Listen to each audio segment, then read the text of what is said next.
मैंने जो प्रोटोकॉल हुआ, जो ईवीएम का मूवमेंट था उसमें त्रुटि हुई, ये बात है, जो त्रुटि हुई उसका हम रिपोर्ट भिजवा रहे हैं। मुख्यमंत्री के प्रमुख सचिव डीएम्स को फोन कर रहे हैं कि जहां बीजेपी हारे वहां पर काउंटिंग स्लो होनी चाहिए।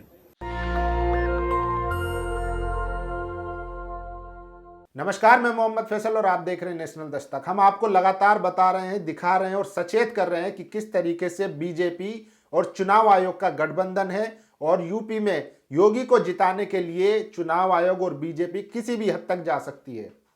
कल आपने रात से देखा कि किस तरीके से बनारस में और बरेली में ईवीएम ले जाते हुए ट्रक पकड़े गए। अब उसके बाद वहां के अधिकारी ने उस बात को कबूला है, वो भी उनका बयान भी दिखाऊंगा, लेकिन उससे पहले समझिए कि कल रात आनन फानन में अखिलेश यादव ने प्रेस कॉन्फ्रेंस करके कहा कि ये लोकतंत्र को बचाने की लड़ाई है। अगर इस बार यूपी में बीजेपी आ जाती है तो फिर इसके बाद हमें जो हमने आज़ादी के लिए, भारत की आज़ादी के लिए लड़ाई लड़ी थी, उसी तरह की फिर से लड़ाई लड़नी पड़ेगी, क्योंकि इस बार ये लोकतंत्र बचाने की लड़ाई है। अगर इस बार हम कामयाब नहीं होते हैं और बीजेपी इस बार वोटों की चोरी करने में कामयाब हो जाती है तो फिर हमें बड़ा आंदोलन छेड़ना पड़ेगा। इसके अलावा अखिलेश यादव ने एक और बड़ा आरोप लगाया है कि किस तरीके से सीएमओ और योगी द्वारा फोन कर कर अधिकारियों को आदेश दिए जा रहे हैं, जहां पर बीजेपी हारती हुई दिखे वहां पर काउंटिंग स्लो की जाए। ये वीडियो भी दिखाऊंगा उनकी, लेकिन उससे पहले ये समझिए कि जिस तरीके से कल ईवीएम चोरी की गई, अब चुनाव आयोग कह रहा है या वहां के जिला अधिकारी कह रहे हैं कि वो जो ईवीएम थी वो ट्रेनिंग वाली थी, जो ट्रायल वाली मशीनें थी वो थी। अगर ऐसी बात है तो चुनाव आयोग को सामने आकर इस बात को स्पष्ट करना चाहिए था कि ये जो ईवीएम है, ये ट्रायल मशीनें हैं, जिनमें वोटिंग हुई है वो ईवीएम सेफ है।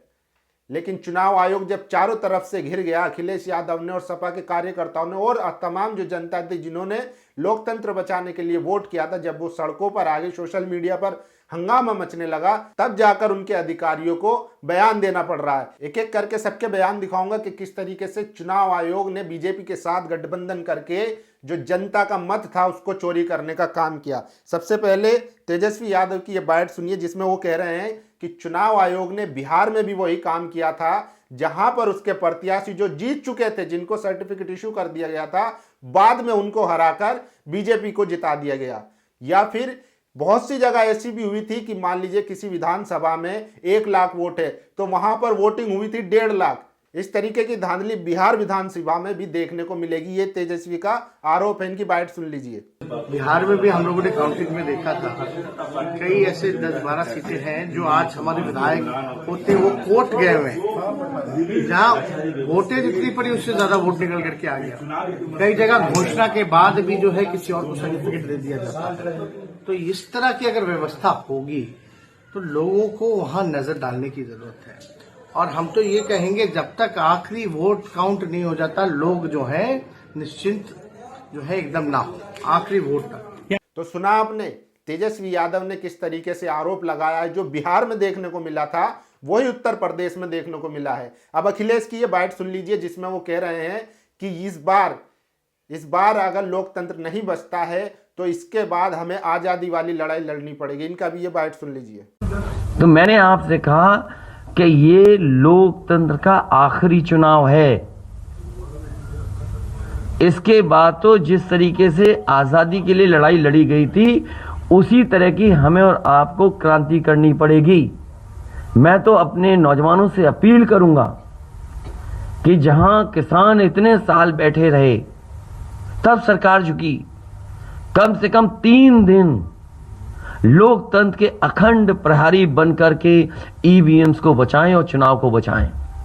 तो सुना आपने, अखिलेश यादव ने साफ कर दिया है कि इस बार जो है, चाहे बनारस में ईवीएम पकड़ा जाना हो या बरेली में ईवीएम का पकड़ा जाना हो, अखिलेश यादव ने साफ संदेश दिया है अपने कार्यकर्ताओं को भी और आवाम को भी कि कहीं ना कहीं बीजेपी जो है ईवीएम चोरी कर कर, वोटों की चोरी कर कर सत्ता में वापस आना चाह रही है, जिसको हराने के लिए हमें फिर से आंदोलन छेड़ना पड़ेगा। अब आते हैं, अब उस अधिकारी का बयान सुनाता हूं जो बनारस के कमिश्नर हैं, जो उस टाइम पे ईवीएम की ड्यूटी है, जिनकी देखरेख में वहां पर चुनाव किया गया।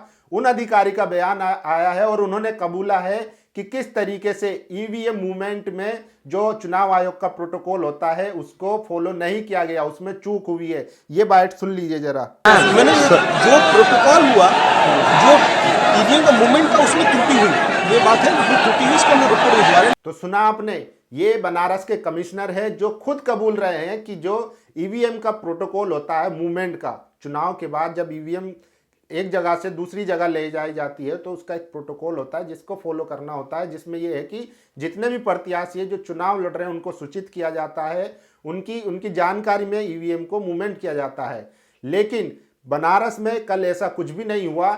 जब वहां पर राजभर के बेटे या जो कार्यकर्ता थे उन्होंने ईवीएम पकड़ ली, उसके बाद 2 ट्रक थे, एक ट्रक भाग गया और एक ट्रक पकड़ा गया। बाद में जो कमिश्नर है वो कह रहे हैं कि वो ईवीएम ट्रायल ईवीएम है, जबकि असली ईवीएम जिनमें वोटिंग हुई है वो ईवीएम सुरक्षित है। अगर ऐसी बात थी तो वो ट्रक, दूसरा जो ट्रक था वो क्यों भागा, ये भी सवाल उठ रहा है, लोग पूछ रहे हैं। लेकिन चुनाव आयोग इस पर खामोश है। चुनाव आयोग को भी अगर ऐसी बात है कि ईवीएम जो ट्रायल मशीनें थी तो फिर ये जो लोग प्रोटेस्ट कर रहे हैं, जो ईवीएम पकड़ रहे हैं, उनके ऊपर केस दर्ज किया जाए अफवाह फैलाने का, झूठ फैलाने का, प्रोपेगेंडा फैलाने का। लेकिन चुनाव आयोग वो भी करने को तैयार नहीं है, क्योंकि कहीं ना कहीं उसको भी डाउट है और कहीं ना कहीं जो जनता का शक है वो सच होता दिख रहा है। उसी पर सूर्य प्रताप IAS ने लिखा है, ईवीएम मूवमेंट पर धांधली स्वीकार की बनारस आयुक्त ने। कमिश्नर बनारस ने खुद मान लिया है कि ईवीएम मूवमेंट में चुनाव आयोग द्वारा निर्धारित प्रोटोकॉल का पालन नहीं हुआ। इलेक्शन कमीशन अब क्या कार्रवाई करेगा, तो ये देखिए, जो मैंने आपको बाइट सुनाई थी उसी को रिट्वीट करते हुए इन्होंने लिखा है, सवाल उठाया कि अब क्या कार्रवाई करेगा, जो चुनाव आयोग सफाई दे रहा था। इसके बाद अखिलेश यादव का ये बड़ा बयान सुन लीजिए, जो उन्होंने आरोप लगाया है योगी आदित्यनाथ और चुनाव आयोग पर कि किस तरीके से CMO द्वारा फोन कर अधिकारियों को निर्देश दिए जा रहे हैं कि जहां पर सपा जीत रही हो या बीजेपी हार रही हो वहां पर काउंटिंग स्लो करवा दी जाए। इनकी ये बाइट भी सुन लीजिए कि लखनऊ से जो मुख्यमंत्री उनके सबसे बड़े अधिकारी हैं और प्रमुख सचिव का जगह जगह फोन जा रहा है कि जहां भारतीय जनता पार्टी हारे वहां पर काउंटिंग स्लो करिए। मुख्यमंत्री के प्रमुख सचिव DMs को फोन कर रहे हैं कि जहां बीजेपी हारे वहां पर काउंटिंग स्लो होनी चाहिए।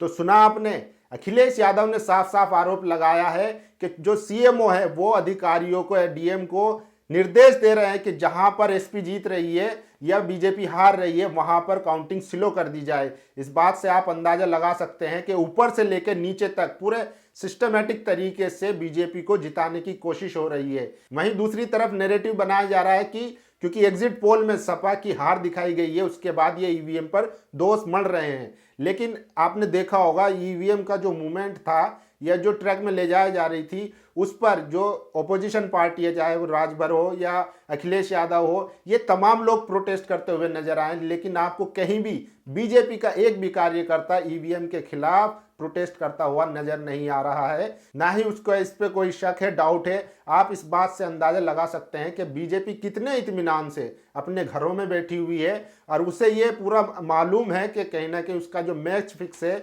उसका रिजल्ट 10 तारीख को साफ साफ सामने आएगा। हमने आपको कल दिखाया था कि दिल्ली से एक बड़े अधिकारी ने लखनऊ के एक पत्रकार को फोन करके बताया था कि किस तरीके से सब कुछ फिक्स हो चुका है और 10 तारीख को जो रिजल्ट आएगा वो सबको चौंका देगा। इस वीडियो पर आपकी क्या राय है, आप अपनी राय जरूर दीजिए। शुक्रिया। नेशनल दस्तक की आपसे गुजारिश है कि अगर इसको बचाना चाहते हैं तो नेशनल दस्तक को सब्सक्राइब करने के लिए रेड कलर के सब्सक्राइब बटन को दबाएं, फिर बेल आइकन की घंटी दबाएं। नेशनल दस्तक को बचाने के लिए बहुत जरूरी है कि हर खबर को शेयर करें, लाइक करें, कमेंट जरूर करें।